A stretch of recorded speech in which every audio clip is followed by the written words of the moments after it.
വെള്ളയും വെള്ളയിട്ടുകൊണ്ട് നമ്മളെ മുന്നിലോട്ട് വരുന്ന ഒരുത്തനെ സത്യം പറഞ്ഞാൽ നമ്പരുത്. അങ്ങനെ നമ്പിക്കഴിഞ്ഞാൽ നമ്മൾക്ക് അവസാനം നടുവരിൽ ഉയർത്തി കാട്ടിത്തരുന്ന ഒരു സാഹചര്യമാണ് നമ്മുടെ കേരളത്തിൽ മൊത്തത്തിലുള്ളത്.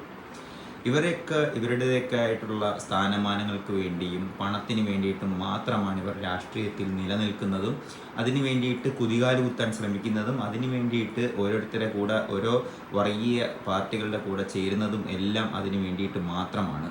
നമ്മുടെ കേരളത്തിൻ്റെ രാഷ്ട്രീയ അന്തരീക്ഷം വെച്ച് നല്ല രീതിയിൽ രാഷ്ട്രീയം പുലർത്തിപ്പോയിട്ടുള്ളത് ചിലർ മാത്രമേ ഉള്ളൂ. ഇടതുപക്ഷം തൊഴിലാളികൾക്ക് വേണ്ടിയൊക്കെയാണ് പ്രവർത്തിക്കുന്നത്, അവരുടെ ആശയങ്ങളാണ് മുന്നോട്ട് കൊണ്ടുവരുന്നതെന്നൊക്കെ ഒരു സമയം വരെ പറഞ്ഞിരുന്നെങ്കിൽ പോലും ഇപ്പോൾ അങ്ങനെയൊന്നുമല്ല. ഇപ്പോൾ എല്ലാം സ്വേച്ഛാധിപതി. ഇപ്പം ഇന്ത്യ ഭരിക്കുന്നതാണെങ്കിൽ ഒരു സ്വേച്ഛാധിപതി, കേരളം ഭരിക്കുന്നതാണെങ്കിൽ മറ്റൊരു സ്വേച്ഛാധിപതി. ഇതുപോലെയാണ് ഇവിടുത്തെ ഭരണം മുന്നോട്ട് പോകുന്നത്.